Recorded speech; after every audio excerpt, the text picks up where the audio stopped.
예, 20일의 생각 진행을 맡은 한겨레 20일 김남일입니다. 제가 지난주에 전세금을 올려서 집을 계약을 했습니다. 기존 전세금보다 한 15% 정도 올렸는데요. 근데 그나마 저처럼 전세로 사는 것이 어려운 시대가 됐다고 합니다. 경제적으로 어려운 건 그렇다 치고 전세의 물량 자체가 줄어들고 있다는 얘기인데요. 전세제도는 외국에선 찾아볼 수 없는 한국 특유의 제도라고 합니다. 그런데 2, 3년 전부터 전세 물량이 줄어들다가 최근에는 이른바 전세 종말론이 나올 정도로 품귀 현상을 보이고 있습니다. 전세 시장에서 밀려난 세입자들은 월세 시장으로 내몰리고 있는 상황인데요. 월세 시대를 맞는 세입자들의 고민을 이번 주 한겨레 21이 집중 취재했습니다. 취재를 한 서보미 기자 나와 있습니다. 서 기자 안녕하세요. 안녕하세요. 예. 서 기자는 전세에 사시나요? 월세에 사시나요? 자가인가요? 네, 저는 아직 운 좋게도 전세에 살고 있습니다. 운 좋게도 자가여야지 맞는 거 아닌가? 전세로 만족하고 있습니다. 아, 네. 전세로 만족? 네. 아, 정말로 근데 전세가 없습니까? 저는 이제 그냥 이전에 했던 전세 계약을 다시 재계약, 그러니까 네, 좀 값을 네. 올려서 한 거라 따로 이제 집을 알아보지 않아서 좀 요즘 상황을 모르겠는데요. 근데 정말로 없다면 전세가 사실 갑자기 저보고 전세에서 이제부터 월세로 돌리겠습니다 하면 저는 굉장히 난감할 것 같아요. 어떤가요, 네. 지금 상황이? 네, 그렇습니다. 그 주택 수요가 가장 활발한 게 이 신혼부부들이잖아요. 예, 그렇죠. 예. 새로 이제 집을 어쨌든 전세나 이제 자가든지 준비를 해야 되기 때문에 이 10년 전 신혼부부 그리고 현재 이제 신혼부부가 집을 구하는 그런 패턴을 살펴봤더니 이 월세 시대가 다가온 게 이렇게 단적으로 나타났습니다. 예를 들어서 그 오는 5월에 결혼을 앞둔 이제 김종규 씨를 만나봤는데요. 이분은 이제 경기도의 그 24평형 주거용 그 오피스텔에 24평형. 네, 예. 보증금 6천만 원에 그다음에 그 월세 60만 원으로 최근에 이제 계약을 했다고 합니다. 월세 60이요? 네, 한 반전세인 건데요. 이분도 당연히 처음에는 한 1억 5천만 원 정도로 전세를 아하. 구하려고 했는데 도저히 구하지 못해서 이제 반전세로 갈 수밖에 없었다고 합니다. 그러니까 이분들 신혼부부 같은 경우에는 이제 월세 부담도 부담이지만 그 신혼집을 월세로 시작하게 됐다.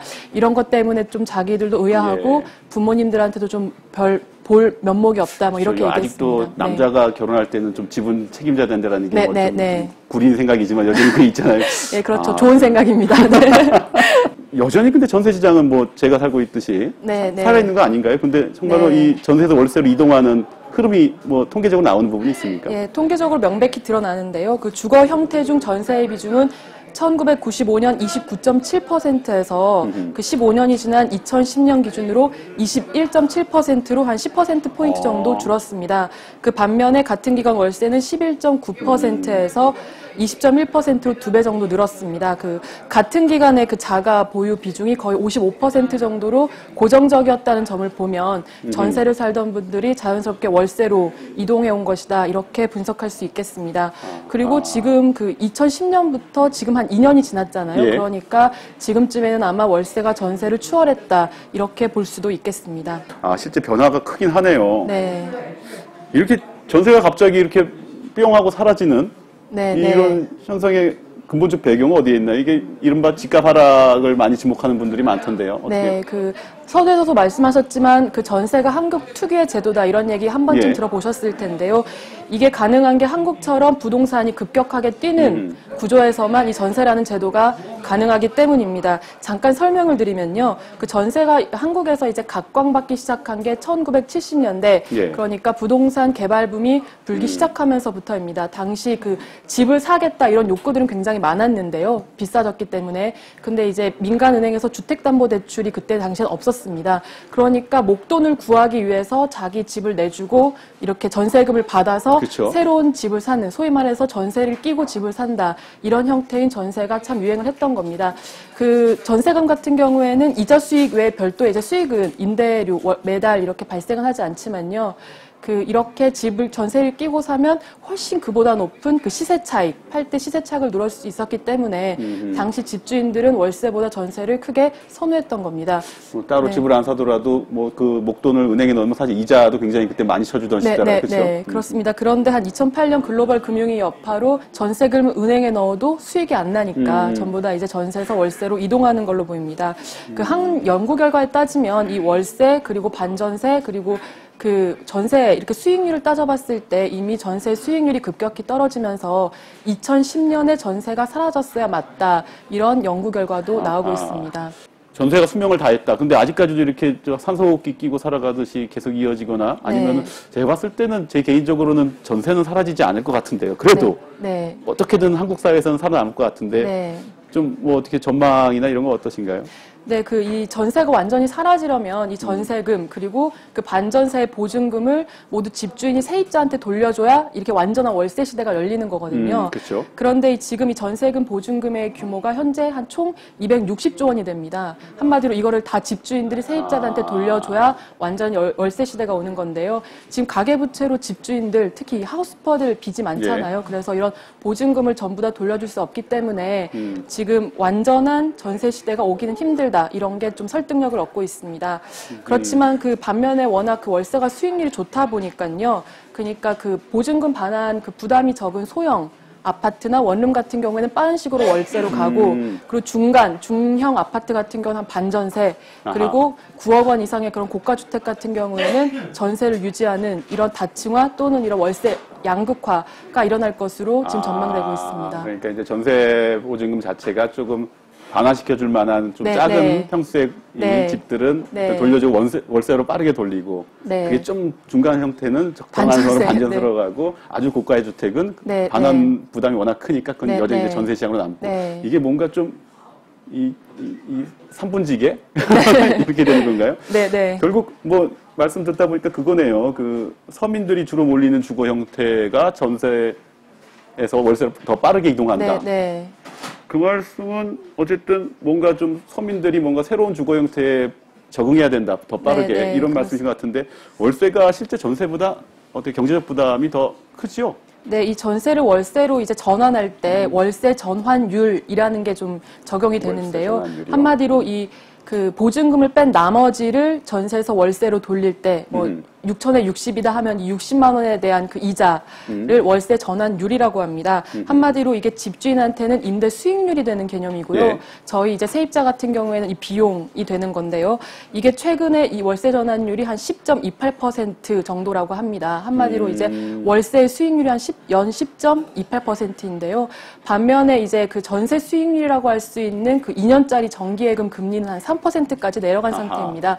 한마디로 단순하게 비교만 해도 한 3배 정도 차이가 나는 거겠죠. 집주인이 전세를 월세로 돌릴 때 산술적으로는 한 3배 정도 이득을 더 볼 수 있다. 순수 월세로 돌린다면 한 3배 정도 이익이 되는 거라고 볼 수 있겠습니다. 한마디로 저희 같은 세입자 측면에서 본다면 3배 정도 비용이 발생한다. 이렇게 거꾸로 볼 수가 있는 거겠죠. 네, 그래서 무엇보다 이 월세 시대에서 좀 안타까운 게요. 중산층을 약화시킬 수 있다는 건데요. 이 전세 같은 경우는 강제로 그래도 보증금, 목돈이 저축되는 효과가 있지 않습니까? 마련하긴 좀 힘들어도 일단 마련만 하면 이거를 발판 삼아서 전세금 올리면서 내 집 마련을 하는 게 이제 전형적인 중산층이 되는 그런 과정이었는데요. 월세에서는 이렇게 목돈 마련할 기회가 없는 데다가 오히려 이제 주거 비용이 높아지면서 가처분 소득이 줄어들기 때문에 점점 이제 서민 같은 경우에는 중산층으로 이동하는 그런 희망이 적어진 거라고 볼 수 있겠습니다. 앞에 결혼을 앞둔 그분도 실제 뭐 월 60만 원 했을 때 아마 그분 월급이 뭐 제가 봤을 때 많아야 300 월수. 근데 그 중에서 뭐 일단 월세로만 60 빠져도 사실 삶이 굉장히 팍팍해질 것 같은데요. 그 말씀은 다시 좀 연결시켜 보면 좀 서민 중에서도 젊은 세대, 20대, 아니면 30대 초반까지 그분들한테 훨씬 더 잔인한 제도가 월세 제도다 이렇게 말해도 되는 건가요? 네, 그렇습니다. 그 한 20, 30대는 지금 노동시장이 굉장히 좀 열악해지면서 임금도 적은 데다가 이제 그 중에 상당 부분을 이제 목돈을 모을 기회가 없었기 때문에 시작부터 월세로 해야 되잖아요. 그러니까 이런 분들은 부모님이 도와주지 않는다면은 계속 이렇게 한 달 살이 인생이 될 수밖에 없는 건데요. 예를 한번 들어보겠습니다. 제가 만난 그 한 20대 후반이 있었는데요. 월 한 230만 원을 버는데 그중 원룸 월세와 관리비로 한 달에 한 6, 70만 원 정도가 나간다고 합니다. 그렇게 하다 보니까 생활비와 이런 걸 빼고 나니까요. 한 지난 2년간 꼬박 일을 했는데도 한 500만 원 정도, 총 2년간 500만 원 정도밖에 모으지 못했다고 합니다. 네, 그러니까 이분 같은 경우에는 전세금 마련은커녕 그분 이제 순수 워딩을 얘기하면요. 한 결혼을 하려면 한 100년 정도, 이 정도 속도라면 걸리겠다. 이런 좀 슬픈 자조적인 이야기도 있었습니다. 그분도 이 남자가 집을 어떻게 마련해야 된다라는 생각을 남성분이었습니다. 네. 그러다 보니까 이제 월세 시대에서는 이제 세대 간 갈등까지 벌어지고 있는데요. 예를 들어서 20, 30대들의 불만이 뭐냐면요. 과거 이제 5, 60대 이제 작년 노년층이 한참 전세금을 끼고 이제 집을 사면서 부동산 경기를 막 뛰어서 지금의 젊은 층이 하우스 푸어, 렌트 푸어를 양산했다가 이제 와서 돈이 안 된다고 전세를 월세로 돌리면서 젊은 세대들에게 또 이제 임대료 폭탄을 넘기는 거 아닌가 이런 또 이제 불만들이 많이 나와서 그러니까 네. 50대, 60대 분들은 네. 부동산 시장에서는 70년대부터 영원한 갑이었고 네. 결국 그러다가 이제 네. 다시 이제 네. 월세까지 네. 이제 임대료 폭탄으로 떠넘긴다. 네, 어떤 분은 심지어 착취라는 말까지 쓰더라고요. 네. 참 이게 어떤 뭐 정치나 이념으로서의 갈등뿐만 아니라 이게 월세 네, 네. 갈등이라 참 이게 좀 새로운데요. 그 어쨌든 기사에도 쓰셨지만 이제 월세 시대라는 게 어떤 돌이킬 수 없는 구조적 변화라는 네. 느낌이 세게 들어요. 어떻게 해야 부작용을 줄이면서 연착륙을 할 수 있나요? 방법이 있습니까? 네, 그 해외에서 그 월세만 있는 미국이나 영국 같은 해외에서는요, 이 임대료 통제를 이 월세 시대 보호 정책의 하나의 주 핵심으로 삼고 있습니다. 네. 임대료 통제. 네, 네. 예. 그러니까 지금 저희 같은 전세 같은 경우는 이 전세금을 지켜주는 목돈을 지켜주는 거에 초점을 맞춰져 있지만 해외 같은 경우에는 매달 내야 하는 이 임대료를 적절하게 통제해주면서 부담을 줄여주는 게 핵심인 겁니다. 하지만 한국 같은 경우에는 워낙 그동안 임대차 보호법이 전세제도에 초점을 맞춰져 있다 보니까 이런 월세, 임대료를 통제하는 그런 제도 같은 거는 하나도 없는 상태고요. 예를 들어서 이제 공정 임대료라고 해서 공정 임대료. 네, 네. 예. 그래서 이제 집주인이 함부로 올리지 못하게 하는 그런 제도라든가 그 전월세 상한제라고 해서 전년 대비 올해 예, 그렇죠. 이제 예. 통제한다든가 그런 제도가 전혀 없고요. 그리고 또 하나의 핵심이 이제 저소득층을 중심으로 해서 이렇게 임대료를 보조해 주는 겁니다. 하지만 한국 같은 경우에는 정부 차원에서 이렇게 월세를 보조해 주는 게 전혀 없고요. 서울시에서 한 2010년부터 매우 이제 극빈층, 예. 되게 없는 분들 상대로 해서 해주고 있긴 한데 이게 한 많아야 월 한 7만 원 정도여서 실질적인 그런 혜택은 매우 미약한 상태라고 할 수 있겠습니다. 그러니까 현재 한국 상황은 전세제도의 모든 어떤 네. 법적인 지원이나 네, 네. 이런 제도적인 규범들이 잡혀 있어서 사실 네, 월세는 네. 아직 미흡하다. 네, 그렇습니다. 결국에는 저희가 선한 집주인을 만나는 수밖에 없는. 어쨌든 그래도 월세로 살아야 한다면 제대로 사는 팁이 있을 것 같아요. 네, 뭔가 네. 좀 새롭게 월세 시장에 진입하는 분들이나 이런 분들을 위해서 네. 좀 뭔가 좀 이 부분은 꼭 알고 월세 시장으로 들어가십시오. 알려줄 부분들이 있습니까? 네, 일단 하나만한 얘기라고 하실지도 모르겠지만 월세는 꼬박꼬박 내시는 게 좋습니다. 이게 2개월 연속 연체가 되면 언제든지 집주인이 계약을 해지해서 이렇게 네, 주거를 잃을 위험이 있기 때문에 꼭 꼬박꼬박 내는 게 좋고요. 정 임대료가 부담되시면은 연체하는 것보다는 월세 대출을 이용하시는 게 좋습니다. 월세 대출. 예, 월세 대출은 한 연 한 5에서 6% 정도가 돼서 1금융권과 비슷하거나 또는 2금융권보다 훨씬 저렴하거든요. 그래서 차라리 대출을 받으시기를 월세 대출 권하겠습니다. 어디서 해주는 거죠? 그건? 네, 일부 시중은행에서 정부의 이제 도움을 받아서 하는 특정 예금들이 나와 있습니다. 네, 그리고 일단 그 세입자 스스로 월세 상한선을 정하시는 게 좋습니다. 그 예를 들어서 1인 가구이면은 뭐 월 30만 원, 2인 가구면 30만 원, 60만 원 정도 이렇게 해서 스스로 이렇게 통제하시는 게 좋고요. 뭐 집이 없다고 해서 뭐 월 100만 원 이렇게 하면은 나중에 큰 어려움이 될 수 있으니까요. 지금 당장 네. 구할 수 있는 월세 집이 없다고 좀 네. 비싸게 나온 걸 갖다 네, 섣불리 네. 했다가 나중에, 네, 나중에 자기 소득과 비교했을 네. 때 큰 화를 낼 수 있다 이 그렇습니다. 말씀이시네요. 그리고 월세는 집주인과 충분히 교섭이 가능하다는 사실도 기억하시면 좋겠는데요. 지금 월세가 좀 공급량이 많은 상태입니다. 그렇기 때문에 특히 좀 한 3년, 5년 이상 된 좀 헌집 같은 경우에는 집주인한테 충분히 이렇게 5만 원, 10만 원 정도는 깎아달라고 하실 수 있으니까요. 네, 기에 눌리시지 마시고 충분히 이제 소명을 하시고요. 그리고 그 연 5% 이상은 이게 집주인이 올릴 수가 없도록 돼 있습니다. 그 부분은 법으로 좀 돼 있나 네, 보죠. 그러니까 강제적이진 않지만 어쨌든 않지만. 가이드라인은 있기 때문에요. 이거를 충분히 이렇게 말씀을 하시는 게 좋고요. 원래 숫자들이 되면 약간 당황하죠, 상대방. 네, 딱 이렇게 법 이렇게 가져와서 하시면 5%입니다. 네, 이런. 해주실 수 있을 것 같고요. 그리고 연봉 한 5천만 원 이하 근로소득자 같은 경우는요, 월세 한 40%를 그 연말에 소득공제 해주기 때문에 예. 이런 것도 올해부터 생겼으니까요. 꼭 챙겨주시고요. 하지만 오피스텔이나 고시원 같은 이런 좀 특수한 경우에는 이 소득공제를 받으실 수 없으니까 같은 금액이라면 처음 입주하실 때부터 이런 공제를 받을 수 있는 곳에 입주하시는 게 좋겠습니다. 좀 오피스텔 같은 경우 사실 월세로 많이 나오긴 하는데 네. 그렇죠. 이 하나만 그냥 더 여쭤보면은 전세에서 뭐 도배나 이런 부분들은 사실 저 세입자가 네, 네. 하는데 월세는 집주인이 되는 네, 거죠. 집주인이 이렇게 해줘야 될 의무가 있기 때문에요. 이런 것도 꼼꼼히 따져보시면 좋을 것 같습니다. 반전세 같은 경우는 어떻게 하면 되나요? 월세와 전세가 사이에.